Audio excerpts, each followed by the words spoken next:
setiap hari seperti embun pagi sejukkan hati. Ucapkan syukur, Tuhan Yesus baik, biar kita tahu perkataan yang baik. Tuhan sediakan kebutuhanku,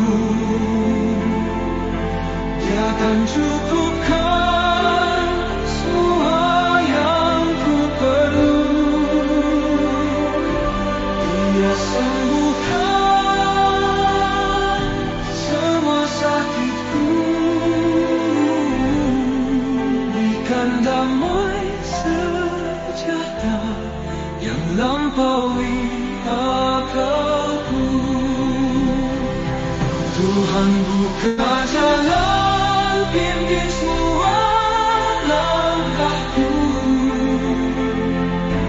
Dia tiang awan dan tiang apiku.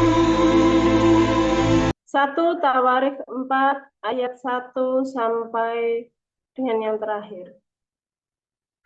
Anak-anak Yehuda ialah Peres, Hezron, Karmi, Hur, dan Shobal. Reaya, anak Shobal, memperanakkan Yahat, dan Yahat memperanakkan Ahumai dan Lahat. Itulah kaum-kaum orang Zora. Inilah anak-anak Etam, Yizreel, Isma, dan Itbas. Nama saudara perempuan mereka ialah Hazelel Poni.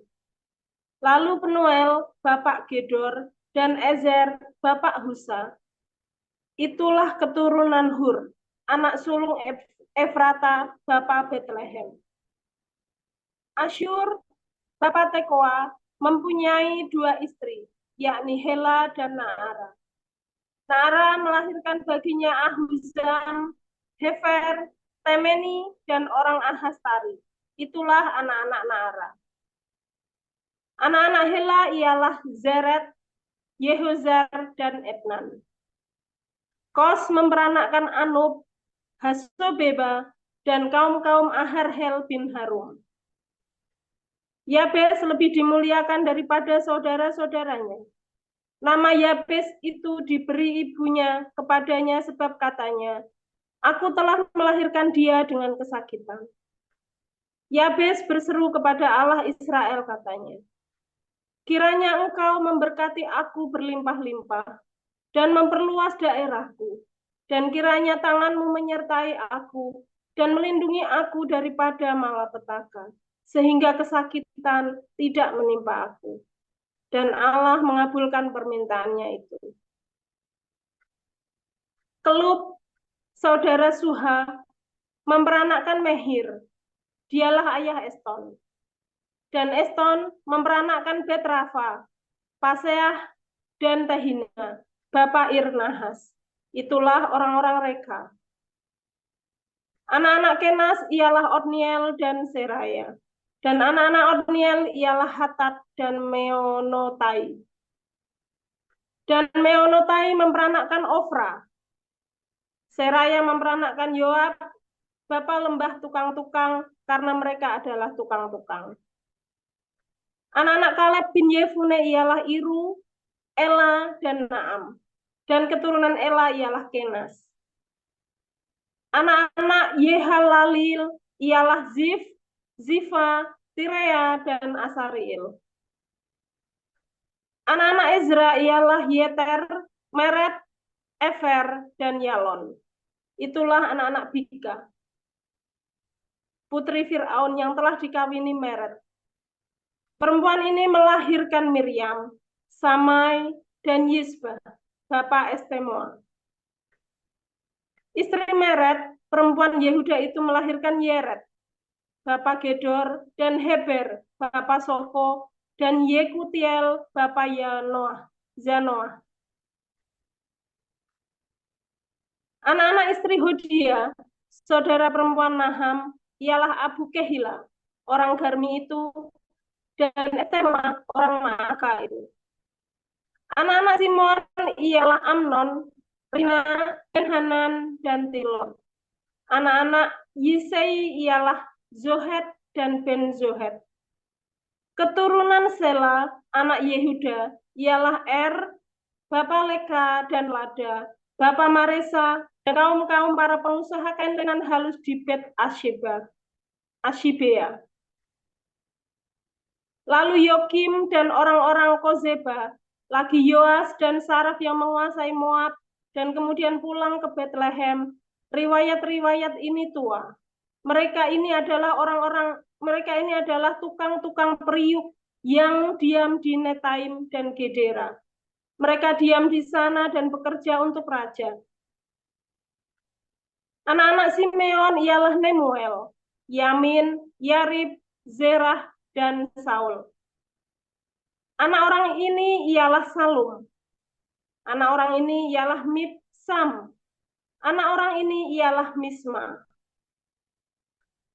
Keturunan Misma ialah Hamuel, anaknya. Anak orang ini ialah Zakur. Anak orang ini ialah Simei. Simei mempunyai 16 orang anak laki-laki dan 6 orang anak perempuan. Tetapi saudara-saudaranya tidak mempunyai banyak anak. Seluruh kaum mereka tidak bertambah banyak seperti Bani Yehuda. Mereka diam di Beersheba, Molada, Hazar Sual, Bilha, Ezem, Tolat, Betuel, Horma, Ziklag, Bet Markabot, Hazar Susim, Bet Biri, dan di Saaraim. Itulah kota-kota mereka sampai Daud menjadi raja. Dan desa-desanya ialah Etam, Ain, Rimon, Token, dan Asan, 5 perkampungan. Juga segala desanya yang di sekitar perkampungan-perkampungan itu sampai ke Baal. Itulah tempat-tempat kediaman mereka, dan mereka mempunyai silsilahnya sendiri.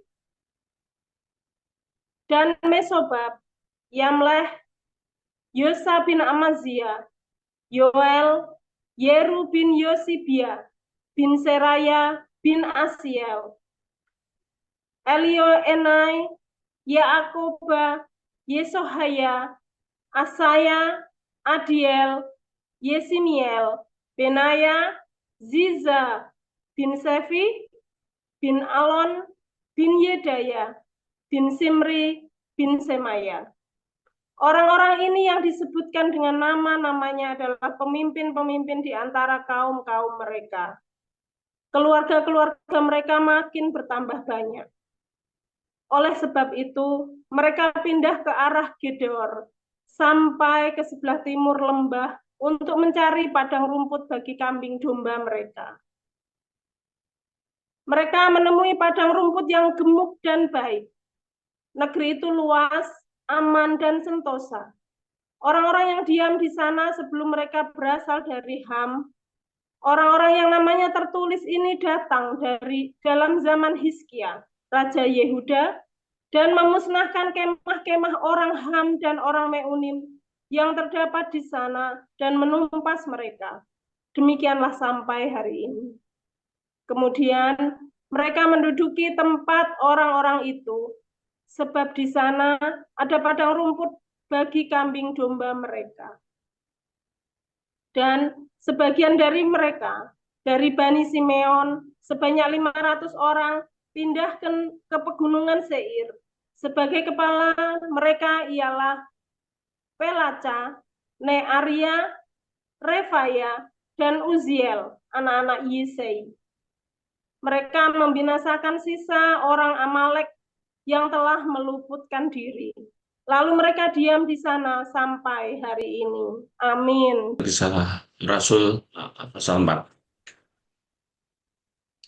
Ketika Petrus dan Yohanes sedang berbicara kepada orang banyak, mereka tiba-tiba didatangi imam-imam dan kepala pengawal Bait Allah serta orang-orang Saduki. Orang-orang itu sangat marah karena mereka mengajar orang banyak dan memberitakan bahwa dalam Yesus ada kebangkitan dari antara orang mati. Mereka ditangkap dan diserahkan ke dalam tahanan sampai keesokan harinya, karena hari telah malam. Tetapi di antara orang yang mendengar ajaran itu banyak yang menjadi percaya, sehingga jumlah mereka menjadi kira-kira 5.000 orang laki-laki.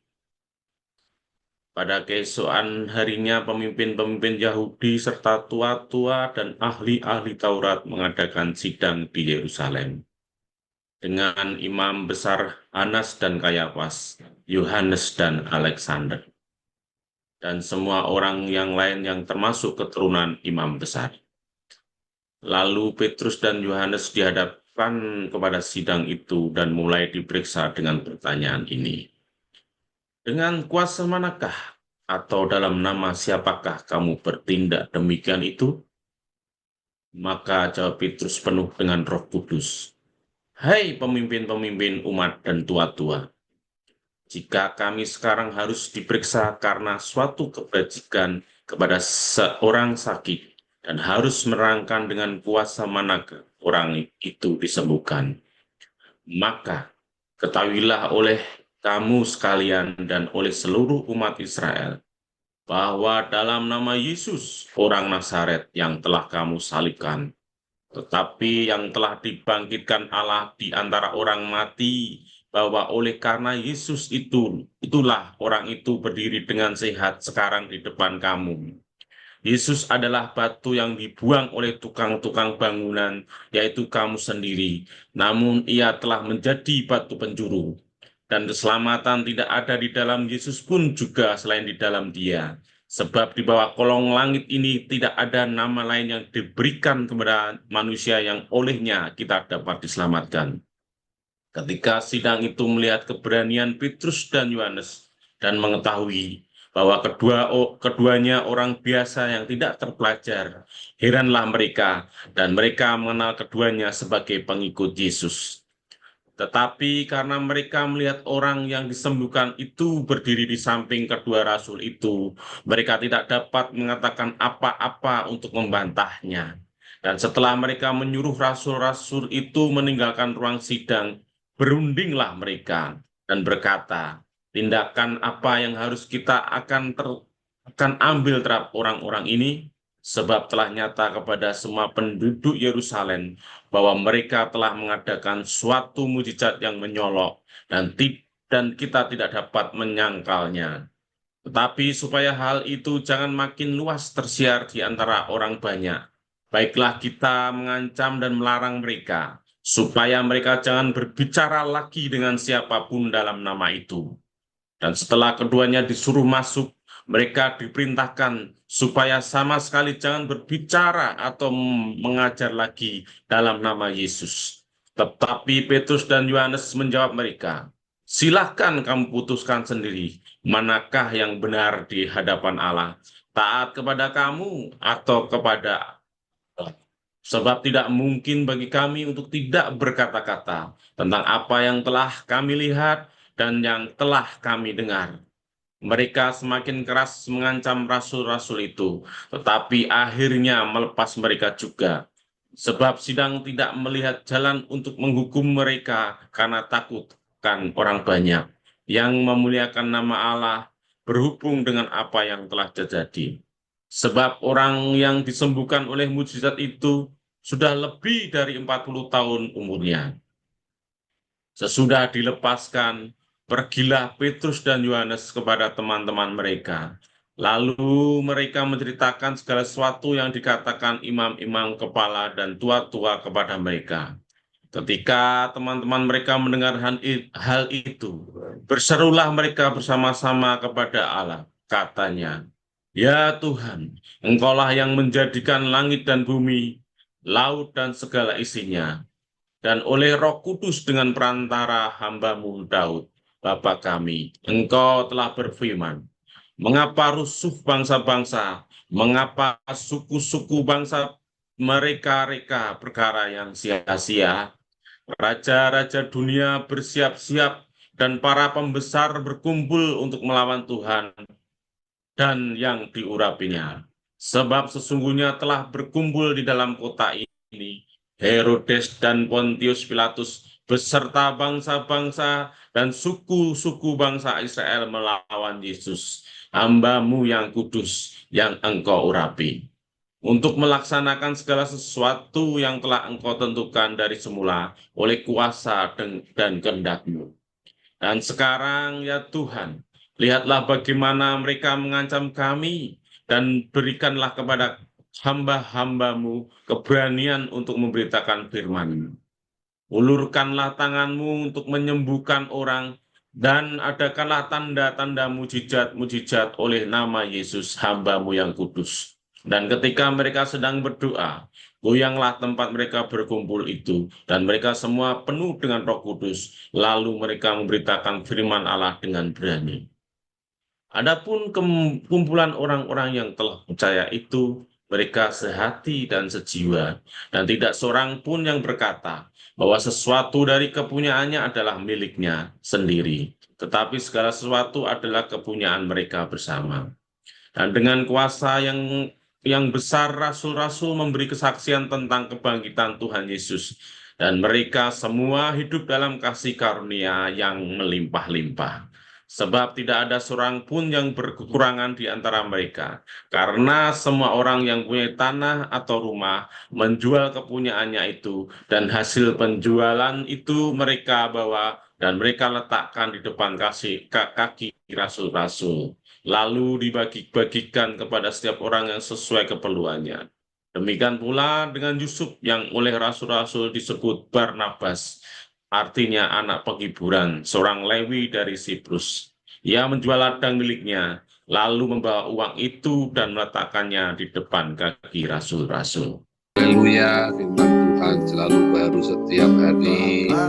Ketika kita menanti-nantikan Tuhan dengan cinta dan dengan penuh hati yang penuh dengan ketulusan hati, ya saudara, jangan lupa berbuat baik senantiasa setiap hari, ya. Hari ini pikirkan satu perbuatan baik, saudara. Ya, ketika disebutkan ada keturunan di Yehuda yang lain, ya, yang namanya Efrata, bapak dari Bethlehem.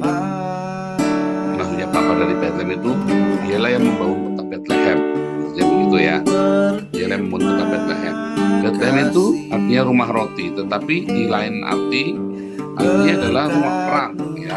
Bethlehem rumah perang, rumah roti atau rumah perang, karena Bethlehem itu dari bahasa Mesopotamia, Lahmu, ya, yang artinya juga perang, artinya dewa perang, ya, Lahmu. Jadi dalam dua bahasa artinya roti, ya, atau daging atau makanan, ya, makanan meals, atau juga perang. Kenapa bisa perang, saudara? Karena gara-gara roti di zaman itu, ya, makanan itu bukan cuma sekedar makan, saudara, ya. Kalau sekarang Anda berpikir makan, ya saya tidak tahu bagaimana tingkat perekonomian, tapi secara umum dunia ini sekarang kalau bilang makan, ya kayaknya hampir semuanya cukup makan, ya saudara, ya. Jadi yang dimaksud kurang makan itu ya kurang makan enak mungkin, ya. Kalau makan saya kira semua bisa makan, ya. Tapi kalau makan enak, ya itu memang beda, ya. Karena dunia dengan segala kemajuannya mereka berusaha mencukupkan makanan dengan segala cara. Nah, kalau makan enak memang beda, ya. Kalau makan sekedar makan, saya kira tidak ada yang kalau cuma sekedar makan misalnya nggak bisa makan, ya. Nah, tapi di zaman itu kalau bilang nggak bisa makan, kelaparan, famine, benar-benar famine, ya. Benar-benar nggak ada makanan, dan Anda bisa sampai berhari-hari nggak makan. Jadi mereka tahu bahaya famine. Kalau sudah kelaparan, maka jadi wabah, saudara. Kalau sudah wabah, maka mati massal, saudara, ya. Mengerikan sekali. Nah, kalau sudah kematian massal itu, ya, maka itu kan bisa memunahkan satu suku bangsa. Makanya mereka begitu punya lahan pertanian, mereka langsung ambil, langsung rampok. zaman itu kan nomaden mereka ya, hanya orang Yahudi saja, hanya orang Ibrani yang tidak nomaden. Tetapi zaman itu orang-orang rata-rata suku bangsa itu nomaden, sehingga mereka lihat hijau ya diambil ya. Kalau ada yang mau bertani ya berarti itu adalah bagian dari makanan yang mereka tetap boleh ambil. Gara-gara orang-orang bertani ini bisa bunuh ya, dan katakan di dalam Hakim-Hakim itu berapa kali saja orang Israel itu disuruh kerja paksa, karena orang-orang ini nggak tahu cara bertani, saudara. Para orang Filistin, orang Amalek, orang Moab, orang Amon ini nggak tahu cara bercocok tanam. Mereka belajar dari orang Israel cara bercocok tanam itu ya. Cek ya, saudara ya. Kalau Anda mesti sejarah dan antropologi masa itu, Anda bisa baca bukunya Daniel Snell ya, Sumeriologi, bukan Suryani ya. Suryani itu bahasa orang Perak, saudara ya. Sumerian, bukan Suryani ya. Saya ajari Anda yang benar, bukan bahasa Suryani, tapi bahasa Sumeria. Bahasa Suryani itu adalah Perak ya. Bahasa Sumerian, orangnya namanya Sumeriologi, ilmunya ya. Ada cari bukunya Sumeriologi, yaitu Daniel Snell. Itu adalah bahasa Sumerian atau era zaman Sumerian. Mereka di sini belajar pertanian ya kan, saudara. Dewa-dewa Babel itu, dewa Babel kan monoteisme, namanya dewa Merodah. Ada Merodah pertanian, Merodah peternakan ya. Artinya Tuhan yang memberkati pertanian, peternakan, Merodah gunung, Merodah hujan, Merodah sungai. Tapi dewanya namanya Merodah dengan nama sama seperti dalam Asmaul Husna itu nama-nama itu ya. Saudara, ketika bangsa Israel mengenal pertanian ya, sejak kapan bangsa Israel mengenal pertanian, saudara? Sejak mereka kembali ke Kanaan. Sejak orang Israel kembali ke Kanaan, maka mereka kembali ke cocok tanam. Selama di padang gurun mereka ya, mereka tidak bercocok tanam. Selama mereka tinggal di Mesir, mereka tidak bercocok tanam, karena mereka beternak. Yang bercocok tanam adalah orang Mesir, tapi orang Yahudi tidak bercocok tanam. Nah, lalu kemudian mereka kembali ke tanah Kanaan dan mereka bercocok tanam itu, saudara. Karena orang Yahudi itu kan bangsa yang melakukan menghidupi makanya itu adalah beternak, membarter dengan gandum dari tempat lain ya, dari daerah orang Kanaan. Ya, kemudian mereka dari Mesir ya, gandum itu banyak dari Mesir ya, saudara ya. Sama seperti Roma, kalau dulu ingat ya, Roma itu kalau gandum itu dari Mesir, karena gandum itu melimpah di Mesir ya. Jadi mereka barter ke Mesir. Maka anak-anak Yakub juga pergi ke Mesir untuk barter ternak mereka dengan gandum ya. Nah, saudara, gara-gara roti ini maka bisa orang bunuh. Kelaparan itu adalah sesuatu yang mengerikan. Nah, sama-sama mati ya, mendingan pernah mati karena perang. Makanya ada bangsa-bangsa perampok ya, orang-orang Ismail, Edom, Moab, Amonite, perampok. Mereka akan merampok siapa? Orang Midian itu bangsa perampok. Kemudian baru setelah lama mereka belajar dari orang-orang Yahudi Israel ini, mereka belajar bercocok tanam. Nah, saudara, ada satu bangsa perampok juga ya, agama perampok yang mengizinkan merampok orang-orang yang tidak seagama, yaitu Islam. Muhammad ini ya, lahirnya Islam itu diawali dengan begal, saudara. Karena Muhammad waktu itu bangkrut. Ini saya bukan pimpinan, ini saya cerita beneran ya. Muhammad itu bangkrut. Setelah istri meninggal, Muhammad itu bangkrut. Maka pekerjaan Muhammad adalah sebagai begal. Hidup sebagai begal. Mereka adalah perampok dan mengizinkan mengambil jarahan dari orang-orang kafir. Nah, saudara, agama yang seharusnya memberikan kedamaian, maka memicu peperangan ya, karena satu, masalah makanan, dua, masalah ideologi ya, agama yang seharusnya memberikan damai itu, Islam kan mengaku memberikan agama paling damai di dunia, tapi di mana-mana paling bikin ribut. Ya sampai ada damai di dunia yaitu saat mereka ya tinggal sendirian aja, atau saat mereka udah perang mati semua ya damai di dunia. Saudara, ketika Tuhan mengajarkan kita ya, tentang berbagi, maka tidak ada orang miskin di antara kita. Kenapa saudara?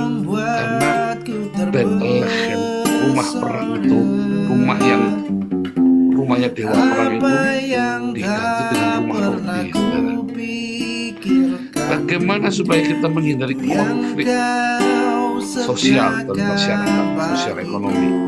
Kamu harus selalu sediakan makanan.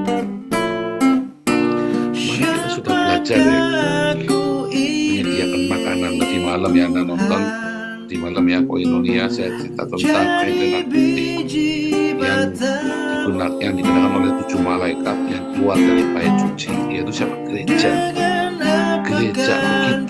kita itu harus selalu menyediakan makanan. Makanya di Surabaya ya Pak Stephen dengan Bu Linda sekarang kita punya depo ya, punya depo makanan gratis setiap hari. Saudara, pembagian makanan itu menghindari konflik, saudara. Kalau rakyat itu kenyang, maka konflik itu akan berkurang sekali. Saya sangat yakin sekali teologi Tuhan Yesus di dalam memberi makan itu akan mengurangi konflik.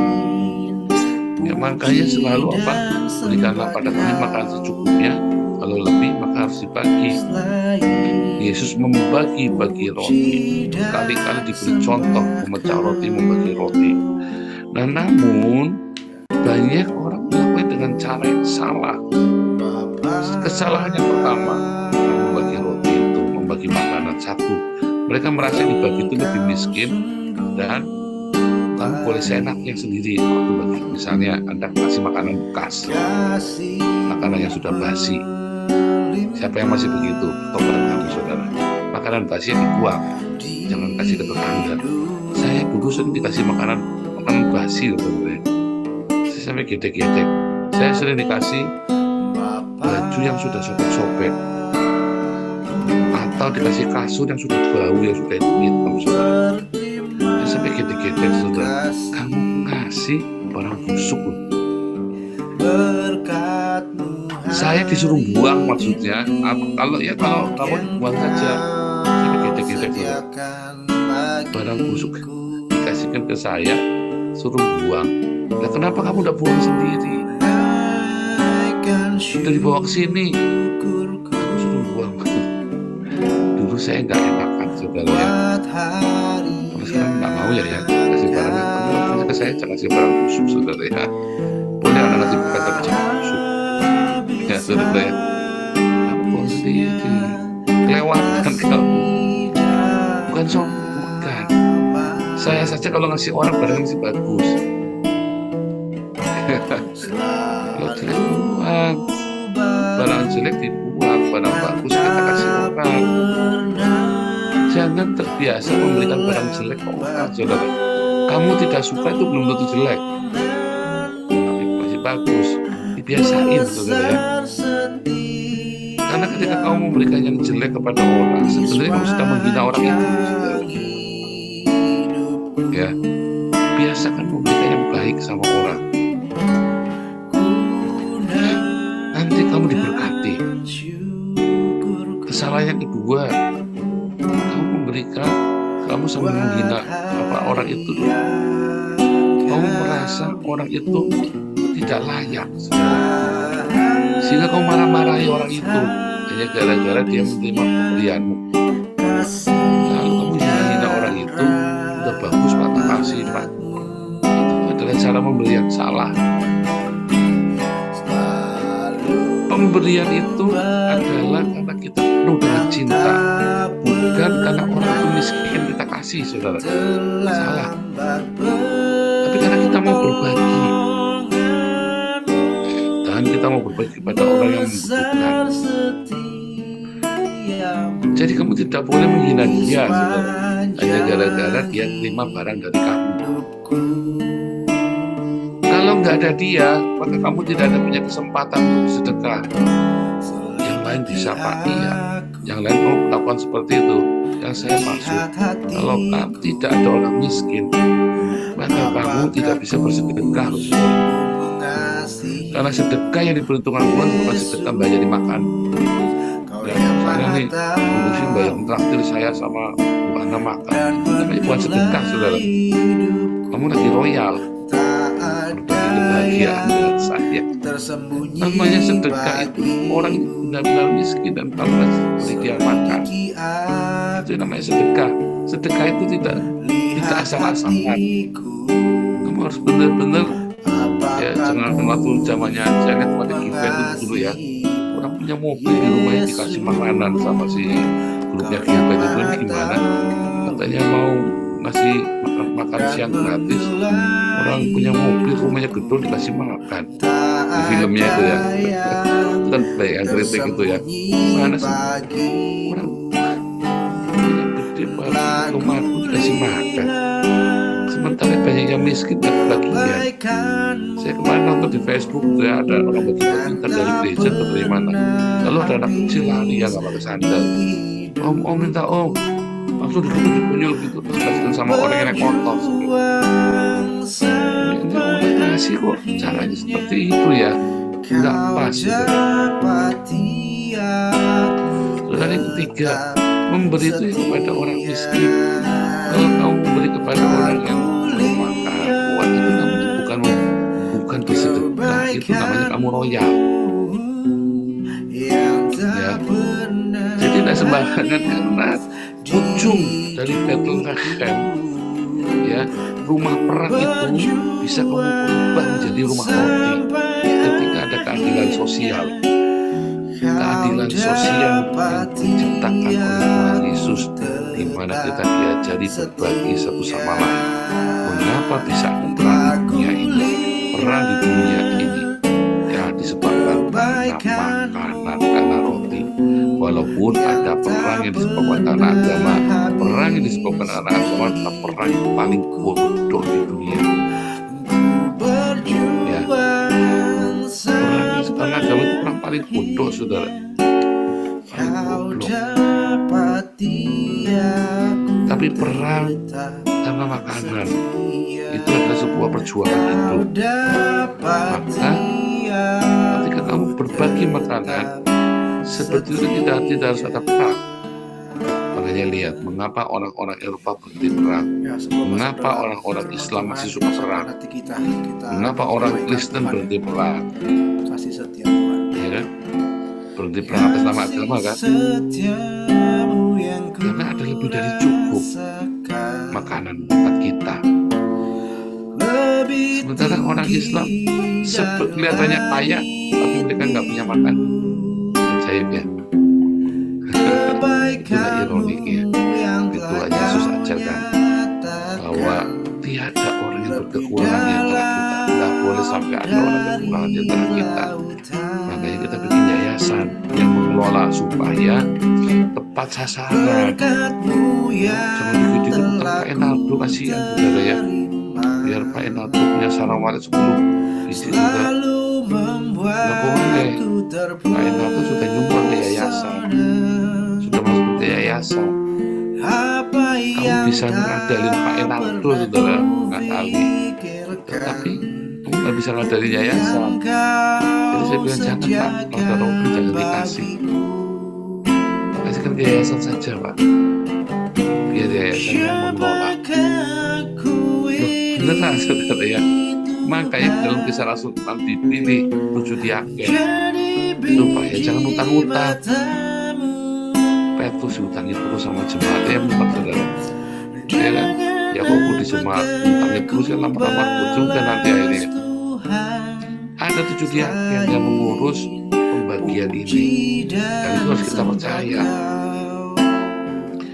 Nah, tapi butuhnya lebih apa? Pengen makan martabak? Ya sudah, kamu kerja. Ada makanan yang pokok, sembako yang kasih. Ada yang dapat beasiswa. Kalau kamu pengen makan martabak Bandung, ya kamu kerja. Kalau kamu pengen punya mobil baru, kerja yang rajin. Sudah diajarin juga caranya. Ya, saudara ya. Jadi mengelola rumah roti itu penting, sudah nggak salah-salah.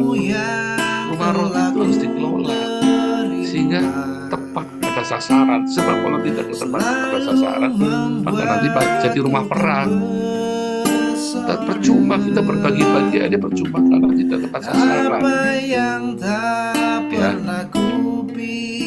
Nah, jadi kalau di apa namanya, kalau kita lagi bagi-bagi itu ya saudara ya, nanti kita cari tempat yang kumuh. Kita cari tempat, mana pesan saya ya, cari tempat yang dekat pemukiman kumuh, supaya orang-orang ini bisa makan kapan, di hari apapun. Karena memberi makan itu dalam sekali.